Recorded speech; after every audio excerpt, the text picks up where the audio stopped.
Good morning, ladies and gentlemen. My name's Lydia, and I'll be your conference operator today. At this time, I'd like to welcome you to Ferguson's second quarter conference call. All lines have been placed on mute to prevent any interference with the presentation. At the end of the prepared remarks, there'll be a question and answer session.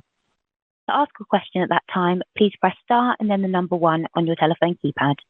To withdraw your question, please press star and then the number 2. Thank you. I'd now like to turn the call over to Mr. Brian Lund, Ferguson's Vice President of Investor Relations and Communications. You may begin your conference call. Good morning, everyone, and welcome to Ferguson's second quarter earnings conference call and webcast. Hopefully you've had a chance to review the earnings announcement we issued this morning. The announcement is available in the investor section of our corporate website and on our SEC filings webpage. The recording of this call will be made available later today. I want to remind everyone that some of our statements today may be forward-looking and are subject to certain risks and uncertainties that could cause actual results to differ materially from those projected, including the various risks and uncertainties discussed in our Form 10-K available on the SEC's website. Also, any forward-looking statements represent the company's expectation only as of today, and we disclaim any obligation to update these statements. In addition, on today's call, we will also discuss certain non-GAAP financial measures. Please refer to our earnings presentation and announcement on our website for additional information regarding those non-GAAP measures, including reconciliations to their most directly comparable GAAP financial measures. With me on the call today are Kevin Murphy, our CEO, and Bill Brundage, our CFO. I will now turn the call over to Kevin. Thank you, Brian, and welcome everyone to Ferguson's second quarter results conference call. On the call today, I'll cover highlights of our second quarter performance. I'll also provide a more detailed view of our performance by end market, customer groups, and growth initiatives before turning the call over to Bill for the financials. I'll then come back at the end and give some closing comments before Bill and I take your questions. During the second quarter, our associates executed well for our customers, delivering continued volume growth driven by market outperformance. A sequential step up in our volume growth rate generated sales of $6.9 billion. An increase of 3% over prior year, despite continued commodity-led deflation of approximately 2%. We delivered adjusted operating profit of $449 million as we managed through the 6th consecutive quarter of overall deflation in what was a subdued market. We continue to execute our capital priorities, deploying approximately $500 million in capital during the quarter. And the $1 billion increase to our share repurchase authorization reflects our confidence in our business. We remain confident in both our residential and non-residential end markets over the medium term, and we continue to balance investment in our customer-facing associates, our capabilities, and our value-added solutions. That said, we are taking near-term actions to increase speed and efficiency to better serve our customers and to better position the organization for future profitable growth. Turning to our performance by end market in the United States. Net sales grew by 3% despite continued deflation driven by commodity products across both residential and non-residential end markets. The residential end market, which comprises approximately half of U.S. revenue, remains subdued across both new construction and repair, maintenance, and improvement. Our teams grew revenues in our residential end market by approximately 2% in the quarter. The non-residential market was slightly more resilient, with continued activity on large capital projects, where we saw healthy levels of shipments, bidding activity, and open order volumes. We continue to take share with our total non-residential revenue growth of approximately 4%. Sales grew modestly in both commercial and industrial, with particular strength in civil infrastructure. Our intentional balanced market exposure, new versus repair, maintenance, and improvement, and residential versus non-residential, continues to position us well both in the current environment and well into the future. Moving now to revenue performance across our customer groups in the United States. We are pleased with the continued sales growth in our HVAC customer group, an increase of 17% in the quarter, building on growth from the prior year, as we continue to strategically invest in distinct growth initiatives, which I'll cover in a bit more detail later. Residential trade plumbing revenues were flat, broadly consistent with recent quarters. Business faced continued headwinds in new construction and ongoing price deflation, while repair, maintenance, and improvement is performing slightly better. We saw similar trends in residential building and remodel and residential digital commerce, where the higher-end project is holding up better than the broader remodel market. We'll discuss later how these groups are coming together to create a unique experience in the market. Waterworks revenues were up 10%, with robust activity in public works, general municipal, and meters and metering technology, offsetting weaknesses in residential. Additionally, our diversification efforts continue to drive incremental growth, positioning us well for the long term. Commercial mechanical customer group grew 2%, driven by large capital projects such as data centers, partially offset by weaker activity in traditional non-res projects. We're optimistic as we enter the third quarter, as our open order book continues to grow. Our industrial, fire and fabrication, and facility supply customer groups delivered a combined net sales decline of 6%, heavily impacted by commodity deflation in steel pipe, particularly in our fire and fabrication business. We remain committed to driving productivity for our specialized professional customers and maximizing value to the total project across each of our customer groups. Despite near-term market headwinds, we're very pleased with the results of our investments in key growth areas. Within HVAC, our markets are large, fragmented, and highly attractive. We're taking a three-pronged approach to growth with a combination of dual-trade counter product conversions, geographic expansion of our HVAC network, and strategic acquisitions. We're meeting the needs of the rapidly growing dual-trade professional by completing over 500 counter conversions that now better serve both plumbing and HVAC professionals. We're ahead of our pace to complete our goal of over 650 dual-trade counters in fiscal 2026. We deploy a multi-equipment brand strategy, partnering with a number of branded suppliers to ensure our customers have access to the product choice that they require. Additionally, our private label HVAC line, Durastar, has shown solid growth and is building momentum as a high-quality equipment line that's accessible across the United States for our customers. Our Waterworks business is both our largest and most diversified customer group. We're involved from the design stage through project management. Our diverse business provides solutions for water, wastewater, and stormwater management, as well as erosion control, urban green infrastructure, treatment plant construction, and metering technology. We've expanded our capabilities to offer more holistic solutions for our customers. Day in and day out, we're solving problems to support the nation's aging infrastructure. With the use of artificial intelligence, we advise our customers in areas such as preventative maintenance and leak detection. Our knowledgeable Waterworks associates leverage the scale of our business and our supply chain to provide outstanding service and deliver comprehensive solutions for our customers. Waterworks is also a unique and critical piece of our focus on large capital projects, an area where tailwinds have emerged in an otherwise muted non-residential end market. Our multi-customer group approach on large capital projects drives collaboration and expertise across our Waterworks, commercial, mechanical, industrial, and fire and fabrication customer groups to solve complex project requirements. The sophistication and size of these projects, particularly data centers, demand extensive expertise, proficiency, and the ability to scale. By engaging early in the project lifecycle, we partner with owners, architects, engineers, and general contractors. We influence and address project challenges effectively, leading to successful outcomes. Finally, the recent launch of Ferguson Home represents another area of growth as a unified brand that fully integrates our showroom and digital channels, offering customers a seamless project-based experience. This best-in-class omni-channel approach is the next step for the evolution of our digital footprint, while leveraging the expert consultative approach within our showrooms. For our customers, this results in a more consistent and connected experience that simplifies and enhances residential projects, bringing additional value to our residential building and remodel and residential digital commerce customer groups. We're pleased with the progress of these key growth areas and will continue to invest in them to drive long-term growth and returns. I'll now pass you over to Bill, who will discuss the financial results in more detail. Thank you, Kevin, and good morning, everyone. Net sales of $6.9 billion were 3% ahead of last year.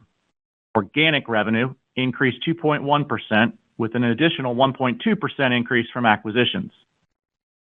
Total volume increased by 5%, offset by continued commodity-led price deflation of approximately 2%. This represents our fourth consecutive quarter of volume growth. Gross margin was 29.7%, a decrease of 70 basis points over last year, impacted by weak end market demand and persistent deflation, along with the sales mix impact of outsized growth in HVAC and waterworks. Operating costs grew largely in line with our 5% sales volume growth. The 60 basis point decline in operating leverage was largely driven by the impact of price deflation on sales, along with the impact from continued selective investments in core capabilities for future growth. As a result, adjusted operating profit of $449 million was down $71 million on the prior year, delivering a 6.5% adjusted operating margin. Adjusted diluted earnings per share of $1.52 was 12.6% lower than last year, driven by lower adjusted operating profit, partially offset by the impact of share repurchases. And our balance sheet remains strong at 1.2 times net debt to adjusted EBITDA. Moving to our segment results, net sales in the U.S. grew 3%, with an organic increase of 2% and a 1% contribution from acquisitions. Adjusted operating profit of $455 million decreased $70 million over the prior year, delivering an adjusted operating margin of 6.9%.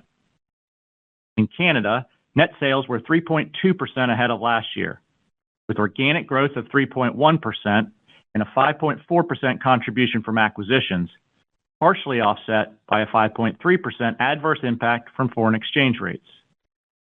Markets have been broadly similar to that of the United States, with non-residential activity remaining more resilient than residential. Adjusted operating profit was $11 million in the quarter, $2 million above the prior year. Turning to our first half results, the year has been challenged by persistent commodity-led deflation and subdued end markets. Despite this, we have consistently outperformed our markets.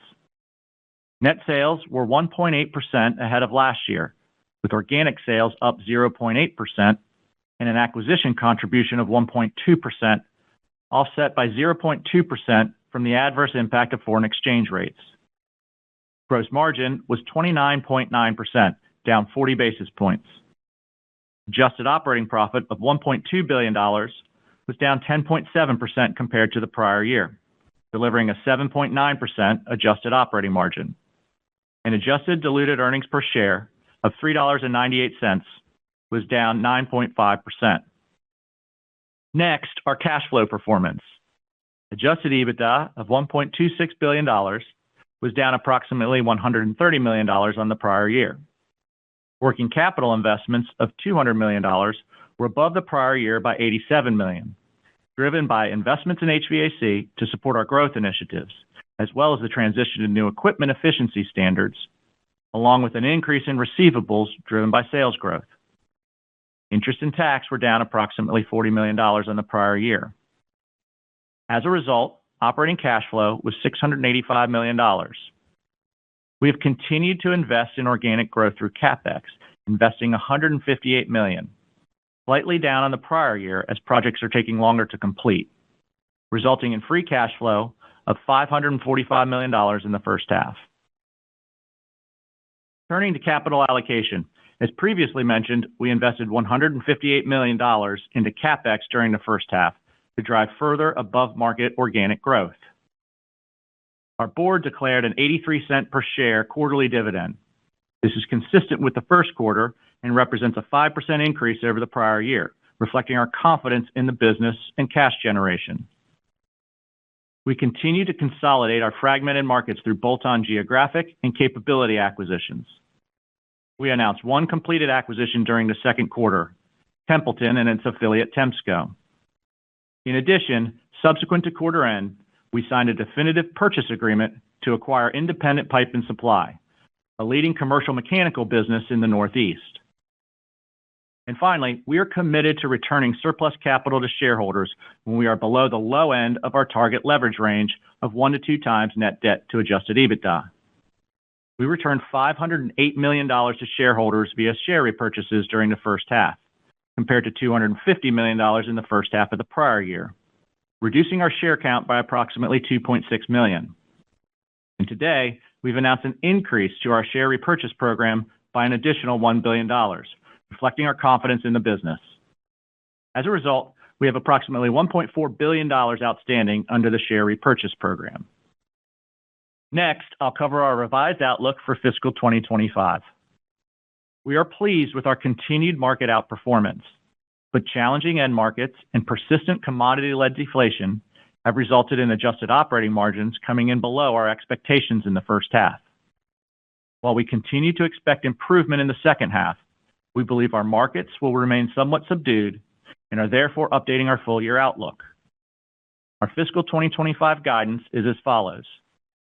We maintain our view of total sales growth in the low single-digit range, with the continued assumption of markets being down low single digits, inclusive of pricing being slightly down for the year, driven by ongoing deflation in commodity-based products.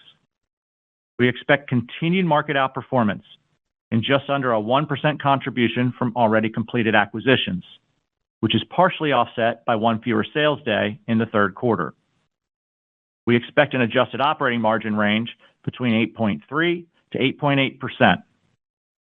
Interest expense will be between $180 to $200 million. Our adjusted effective tax rate will be approximately 26%.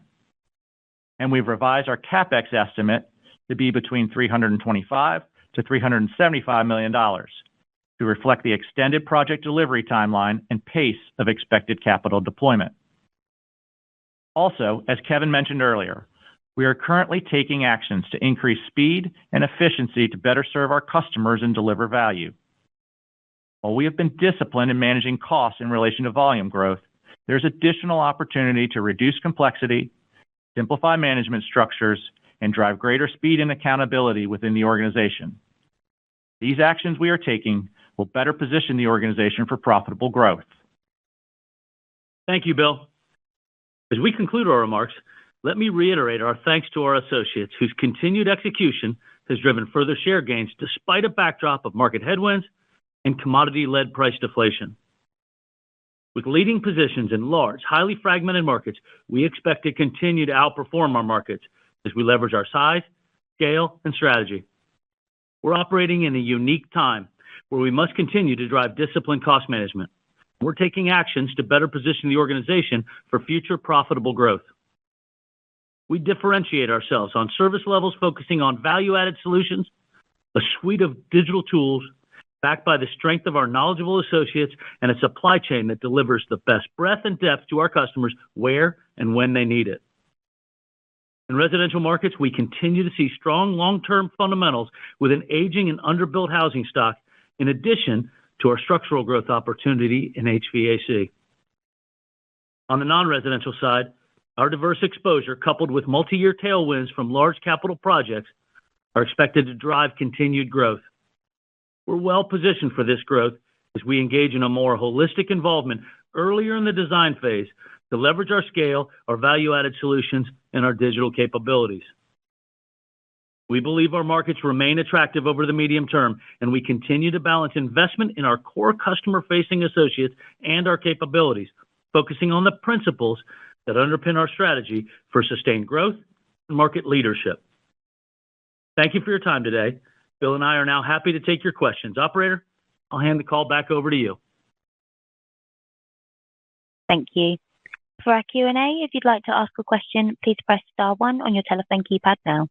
If you change your mind, please press star followed by 2. When preparing to ask your question, please ensure your devices are muted locally. Our first question today comes from Matthew Bouley with Barclays. Please go ahead. Your line's open. Good morning, everyone. Thank you for taking the questions. Wanted to ask first around the growth investments in OpEx and a lot of these areas you've been speaking about for a while, kind of the large capital projects and the HVAC counter conversions, and now it sounds like you've got a few more growth initiatives beyond that as well. as you guys sort of invest for growth despite a bit of a choppy end market backdrop here. So basically, where are we in the cycle of these growth investments? I'm curious if you can maybe quantify any of the kind of year-over-year OpEx in the second half, and and then maybe balance that with some of the areas where you're looking to reduce costs that I heard you mention as well. Thank you. Yeah, Matt, this is Kevin. I'll start and then pass it over to Bill. When you look at the investments that we're making, you're right to call out both HVAC and large capital projects, and I'd probably spread that into waterworks as well as the rest of our traditional business.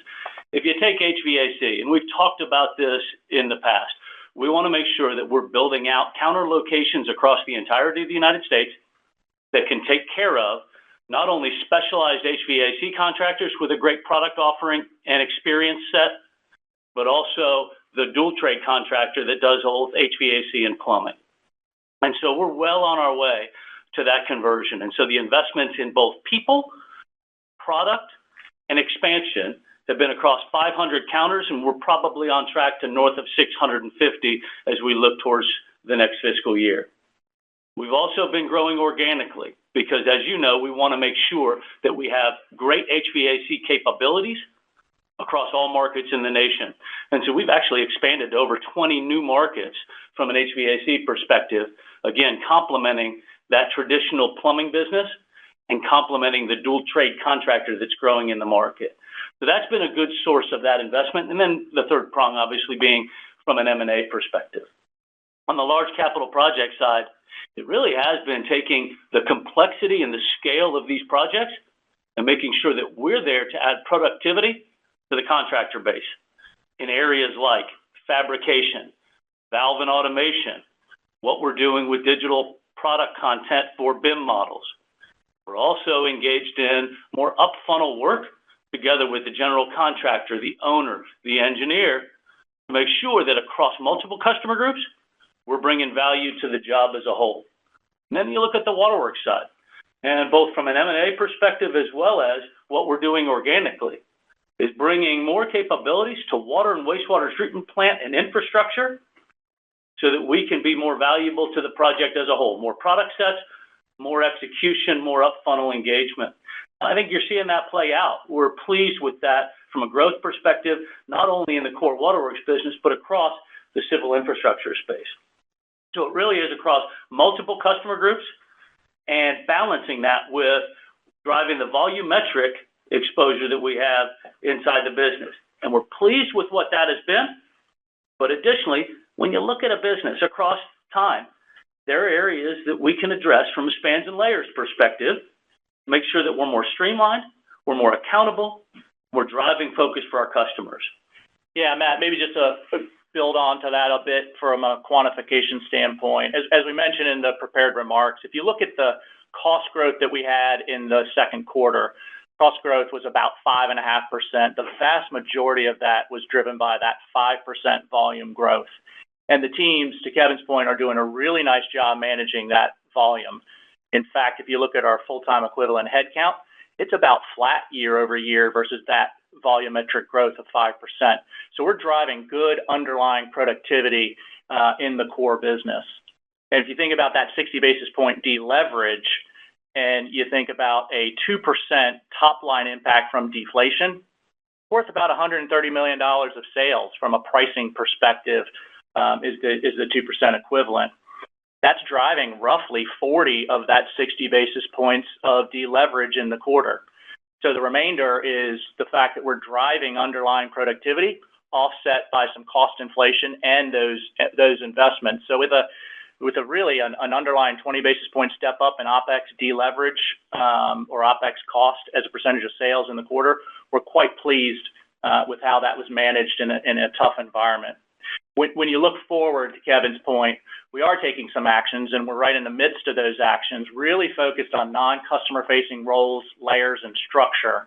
That work is well underway. We plan to execute most of that work in the third quarter and into the fourth quarter. And while I won't give an exact number, our intention is to slow the rate of cost growth as we move through the second half, again, still against that backdrop of a challenging market. Excellent. Perfect. Thank you for that comprehensive answer. Secondly, I wanted to ask about the two customer groups, HVAC up 17% and waterworks up 10%. And I'm sure the growth investments you've been making is part of the answer to this question. But I guess, firstly, any way to quantify how much M&A is in those kind of roughly versus organic? And then would just love to hear further elaboration on what drove the acceleration in both of those customer groups, maybe from a market perspective beyond your growth investments, and kind of if you're expecting those to remain above the company average in terms of your second half guide. Thank you. Yeah, Matt, the vast majority of the growth in both of those customer groups is organic. You could probably pencil in a couple of points of acquisition growth. So again, with 17 and 10% respectively, growth from those customer groups, the vast majority is organic. And if I'll take it in reverse, Matt, and talk water and then HVAC. From a waterworks perspective, as the group has heard me talk over and over again, couldn't be more pleased with the balanced business mix that our waterworks business operates in and drives.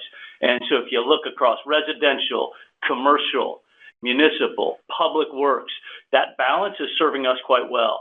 And we called out civil infrastructure as being a big part of the growth in this past quarter. If you look at our meter and automation group, our geosynthetics, our municipal sales, our water and wastewater treatment, that's all up double digits on a pretty sizable number. And so the investments that we're making to be great in that area are serving us well in the current period. And then I go back to on the HVAC side, it really is execution of the strategy. M&A, geographic organic expansion, and then counter expansion for the dual trade professional. And so, yeah, maybe there's a little bit of pull forward of product in residential new construction as you see the equipment conversion, or there may be a small bit of inventory build. That's not the real drivers of what you're seeing out in the marketplace. It really is execution of what that multi-year strategy is. Excellent. Thanks, guys. Good luck. Thank you, Matt. Our next question comes from Philip Ng with Jefferies. Please go ahead. Hey guys, I had a question on gross margins. Certainly a little softer in the quarter, and you've lowered your full year guide for EBIT margins. So I guess perhaps where is some of the downward surprise you're seeing? Is that more, more pricing headwinds on the commodity side, and/or limited pricing on your finished goods? Just looking out to the back half of this year, I just want to get any update on how price increases are shaping up, whether it's finished good or commodity side. And especially in the backdrop where tariffs are being implemented, how does that kind of impact your ability to push price, and good or bad? Yeah, Phil, thanks for the question. If you look at that 70 basis point decline from prior year second quarter, it really is a confluence of a few factors. Firstly, we are still operating in a overall market that's down year on year with compressed volumes. We have persistent deflation, and I would point to that driving the majority of the decline year over year. If you think about the fact that we're now in our sixth quarter of deflation, and that's lasted a bit longer than we expected at the beginning of the fiscal year, and is lasting a bit longer as we turn to the second half. So deflation is a big component of that. Really all on the commodity side, not on the branded product side. And then last but certainly not least, we just got done talking about a bit more explanation on the expanded growth in HVAC and waterworks. And so there's some mixed pressure there from a gross margin perspective that's driving the remainder of that gross margin pressure year on year. Any color on the pricing side in the back half? And then certainly there's tariffs, right, being implemented on metal and stuff like that. Is that a good guy on your commodity side? And then any price increase on the finished goods side that you're seeing out there? Yeah, Phil, as Bill indicated, the persistent deflation really is driven by commodity input-based deflation. And so you think about PVC resin or hot rolled coil on the steel side, that's really driving what that deflation looks like, and that's the biggest cause of what we're seeing from an overall margin perspective. If you look at how the market is affecting, we compete in the market every day, and we're very pleased with the market outperformance from a revenue perspective. And our teams are constantly and consistently working to make sure that we balance share gains, long-term customer relationships, price and margin, and what we're doing with our vendor community around getting the right cost of goods sold position for the value that we add in the marketplace. And that happens in every market, every day, across every customer group on every project. And so we're pleased with the way that's progressing, and we're making sure that we manage that over time. When you look at the tariff impact, that certainly will have some degree of a stabilizing effect on what that deflation looks like. I mean, if you think about the steel market and what we're seeing in price increases that have already been announced in the steel pipe side of the business. So we think that that can be a stabilizing effect, but there's a great deal of uncertainty, and it's a pretty dynamic process as we look forward. Okay, that's helpful. And just pivoting on demand trends, any color on fiscal 3Q intra-quarter trends? Certainly feels like the consumer has weakened a bit in February. All the commentary around your commercial, especially your mega projects, infrastructure side of things, sounds pretty encouraging.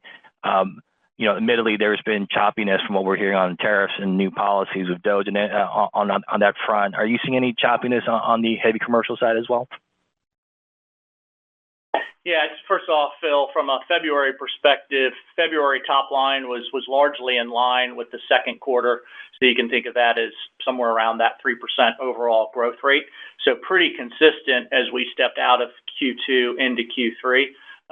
With that said, February is a 20-day billing month that's always got some weather impact. So I wouldn't read too much from a trend perspective. If you take a step back and you think about the guidance we set out for the full year, we've said we expect to deliver low single-digit growth for the full year. We're sitting just under 2% growth in the first half. I tell you that we still think the markets overall will be down in the low single-digit range like we set out at the beginning of the year, but probably a bit more pressured towards the lower end of that low single digits than we thought at the beginning of the year. Just to your point, as the markets have just been a bit more muted, and as we just talked about, deflation's lasting a bit longer. So that really sets us up for an expectation that the second half will still be in somewhere from a growth perspective in that low single-digit range, pretty consistent with the first half. Super. Really appreciate the color, guys. Thanks, Phil. Our next question comes from Quinn Fredrickson with Baird. Your line is open. Yeah, hey, thanks. Good morning, guys. Can you give us any details on what individual commodities are doing in terms of large diameter versus small diameter PVC, copper tubing, steel pipe, et cetera, and maybe how those are trending here quarter to date? Yeah, sure. If you think about, if we start with copper tube, and we mentioned this in the last quarter call, copper had been in a bit of the inflation through the first quarter, and that continued into the second quarter, and we would expect that to continue. That was really exiting the first quarter. That was really the only commodity category that was in inflationary territory. As we just talked about, steel has been one of the biggest pressure points that we've had, and that's impacted the commercial mechanical business and the fire and fabrication business in particular. That's still in deflation today. As Kevin just alluded to, we've seen some announcements of price increases, largely on the backs of tariff announcements. So we would expect that deflation to lessen as we move through this second half. But it remains to be seen what happens with those tariffs. We could have a change in that while we're on this call, quite frankly. And then PVC, as you outlined, is still probably the biggest commodity deflation category for us. A bit more deflation still on the plumbing side than on the waterworks side, but both are still facing some pressure. And we expect that pressure to continue in the second half, which is driving some of that expectation of deflation lasting a touch longer. Okay, thank you for that. And then secondarily, just the back half operating margin sequential improvement that's embedded in the guide. Would that be consistent with just normal seasonal upticks, or does maybe some of the lessening commodity deflation and some of the cost actions that you've mentioned support better than seasonally normal? Thanks. Yeah, I'd say the majority is seasonal, but if you look at the first half operating margin that we delivered of 7.9% and the full year guide of 8.3 to 8.8 implies a second half that's going to be somewhere in the mid 8% to mid 9% operating margin range. So seasonally, we generally take a step up, to your point, in the second half. But also, we're actioning every day, as Kevin mentioned earlier, to ensure that we're charging for our value from a gross margin perspective. And while gross margins were pressured in the second quarter, that pressure was particularly early in the second quarter in November and December. We've been encouraged by the movement and the progress that we've made in January and exiting February. And then to your point on the cost side, while the cost growth has been about 5% for the first half, and we expect that cost growth to continue, particularly in the third quarter, as we do take some of these actions, again, our intention is to slow that rate of cost growth in relation to sales as we exit the year. Of course, some of that will be driven by the volume environment that we find ourselves in the second half.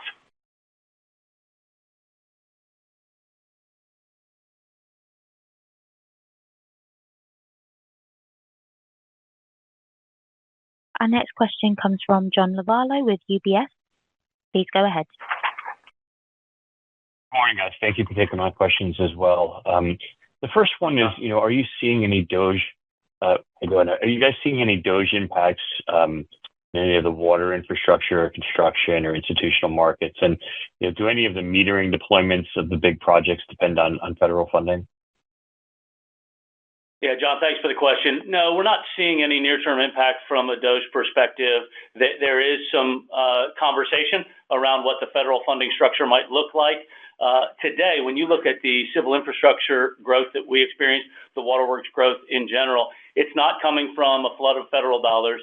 It is coming from the focus that we've got on helping our aging infrastructure around public line work, water and wastewater treatment plant construction, meters and metering technology, and general infrastructure repair, maintenance, and improvement. It's difficult right now to understand what the federal funding picture is going to look like, but we're bullish on what the needs of that overall infrastructure investment has to be, especially in light of what we're seeing around the country. And so we will invest in that both organically and inorganically to make sure that we are part of that solution. Understood. And then, is there any way to help us kind of think about or quantify the mixed impact of gross margin from the higher HVAC and waterworks sales? And I guess in addition to that, are you seeing any customers kind of trade down? Yeah, John, broadly, I'd say, 2/3 of the impact on gross margins was from the market and deflation, with the remaining, close to 1/3 being driven by mix. Again, that's going to vary, quarter in, quarter out, depending on the mix of that business.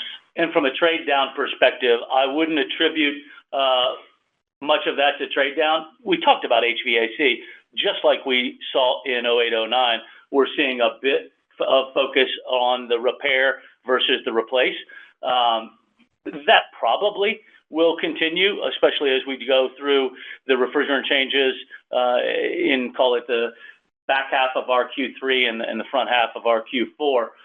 That's to be expected, but we aren't seeing a very large amount of trade down because of consumer balance sheets.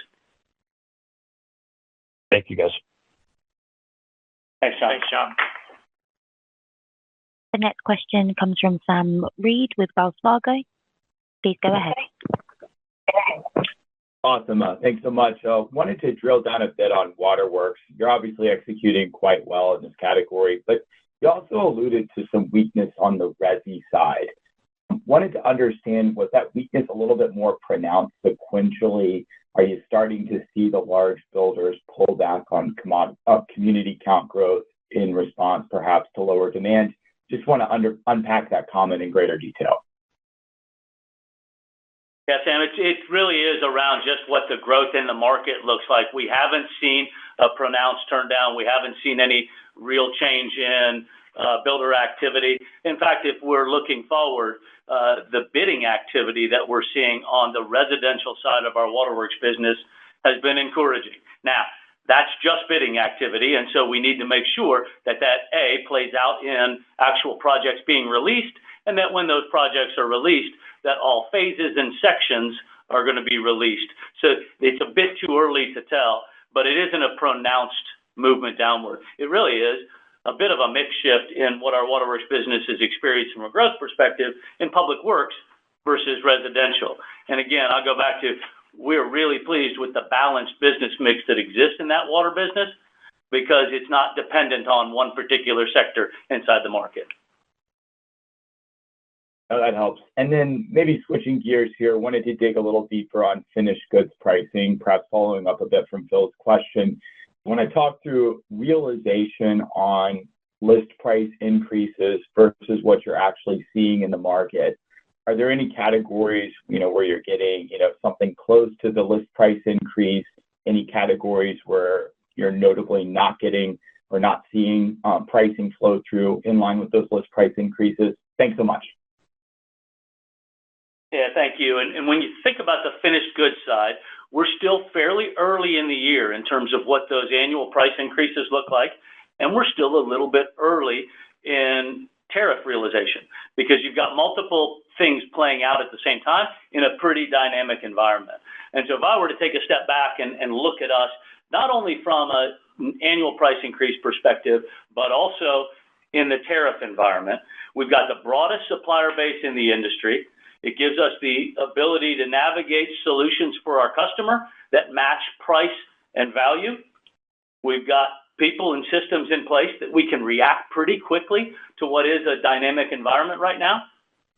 We always take the opportunity to proactively communicate with our customers and our customer's customer to make sure that we're understanding what that price move looks like. And that's hard work as we go through, especially when you think about tariff and annual price increase, because you've got to address projects that are already in flight, line by line, project by project. And generally speaking, we will pass through that price.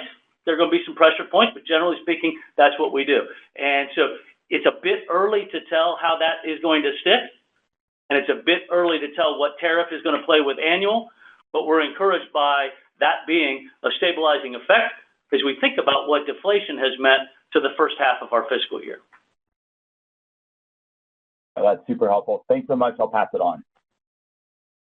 Thanks, Sam. The next question comes from Mike Dahl with RBC. Please go ahead. Morning. Thanks for taking my questions. Kevin, I want to go back to the gross margins again. Interesting comment in terms of the sequential dynamics kind of being worse in November, December, and then a little bit better coming through Jan, Feb. And your comments kind of married your prior ones, which talked about balancing share and getting paid for your product. Can you just talk about, did you reach a point where you thought that balance had gotten out of whack in November, December? I mean, you certainly gained share from a top line standpoint, but did you feel like you were giving up too much to do that? And now you're rebalancing a little bit as you kind of think about that trade-off in the back half of the year, or how else would you characterize the competitive dynamics right now? Yeah, like you're right. We did experience November and December a bit more challenged, and we're encouraged by what January and February look like. As Bill said, it really was a mix of, three different areas.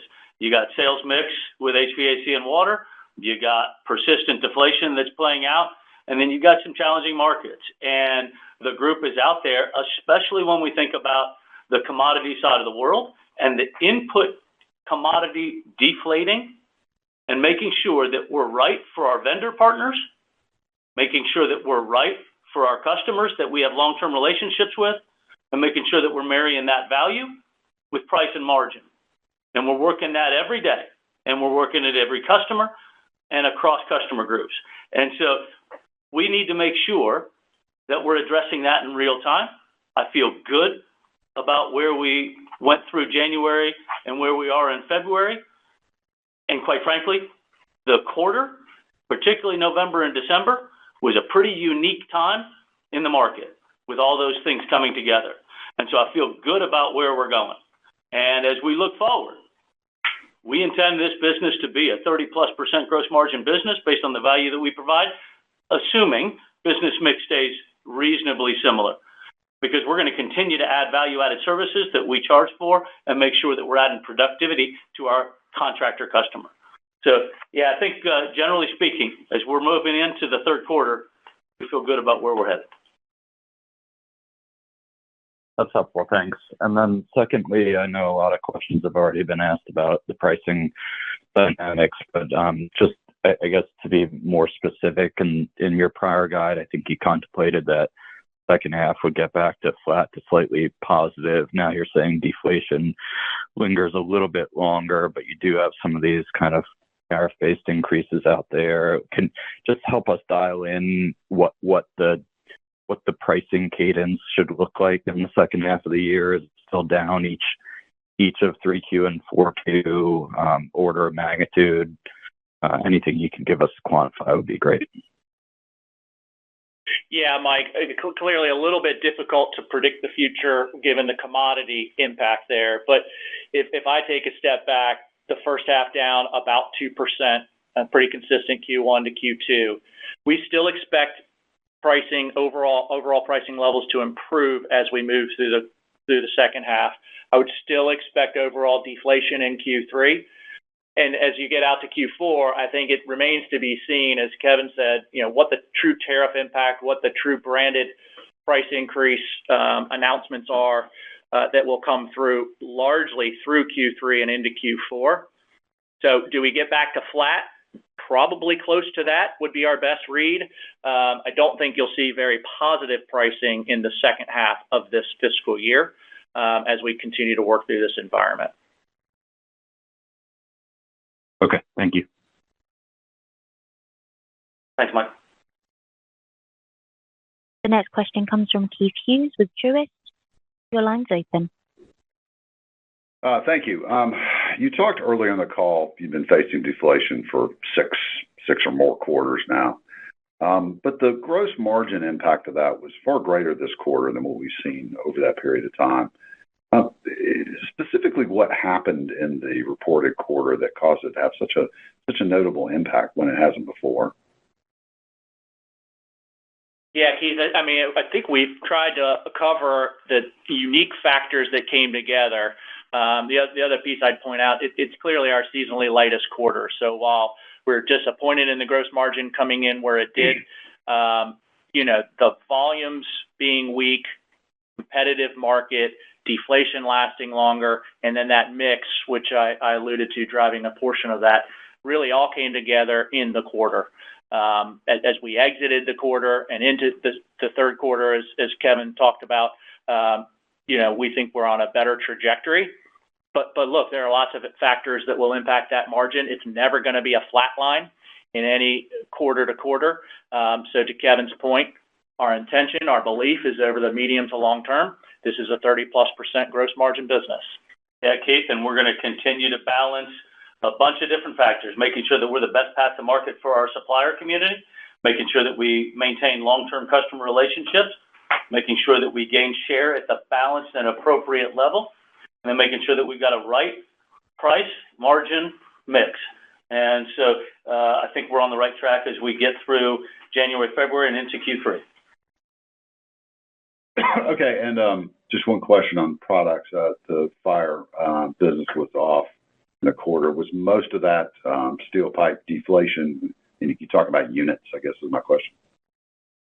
You got it. We feel good about the volumes in that fire business, but it is very heavily weighted towards steel pipe, and that has been a very challenged commodity-based input product. And so that really drove what the operating environment was for our fire business. We're still adding a ton of value on the fabrication side of the world and making sure that our projects are better because Ferguson was involved. But that steel pipe is a tough headwind to battle through. Okay, thank you. Thanks, Keith. Thank you. We'll take our final question from Will Jones at Redburn. Please go ahead. Thank you. Just a couple, if I can, please. And sorry to come back on the gross margin, but specifically the impact from deflation. When you mentioned that, are you actually highlighting that there are inventory losses, so to speak, in the quarter, and therefore that's a temporary effect that may reverse, or are there other mechanics where deflation can affect the gross margin? And then second was just again on business mix. I think in the past you said that the businesses at the operating margin level are fairly similar. Is that the case? And if HVAC and waterworks continue to outgrow the rest of the business, that seems likely. Do we think should we be seeing an offset in SG&A recovery over the fullness of time? Thanks. Yeah, Will, I'll take it first from the back question and then turn it over to Bill. Yes, we have said that the operating margins are fairly consistent across all of our different customer groups, even as gross margins vary. And the gross margin was impacted by the growth of water and HVAC.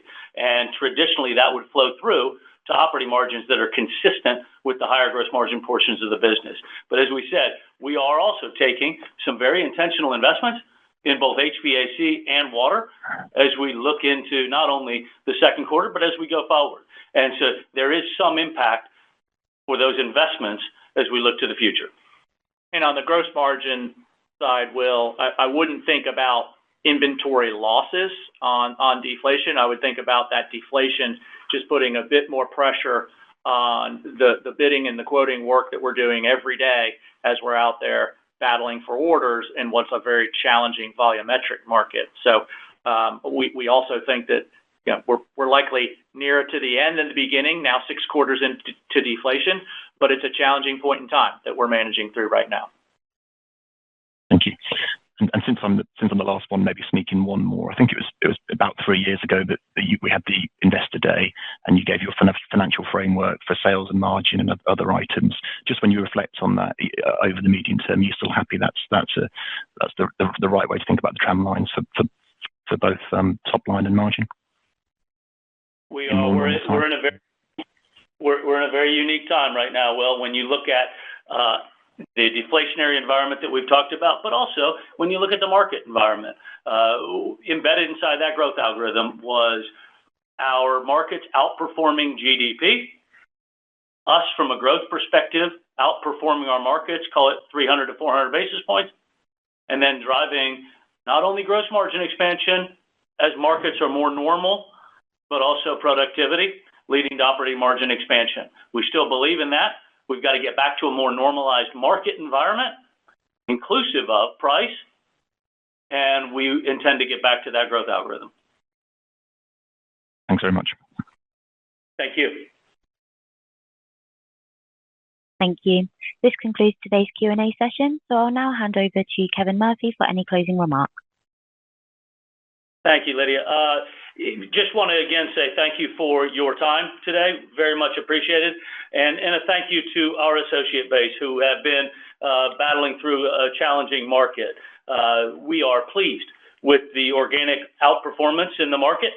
We're encouraged by the balanced business mix that we have and our ability to take advantage of what we think are some very strong structural tailwinds. And the investments that we're making are going to serve us well over the near term as well as the medium and long. So thank you again for your time. We'll talk to you soon. Thanks.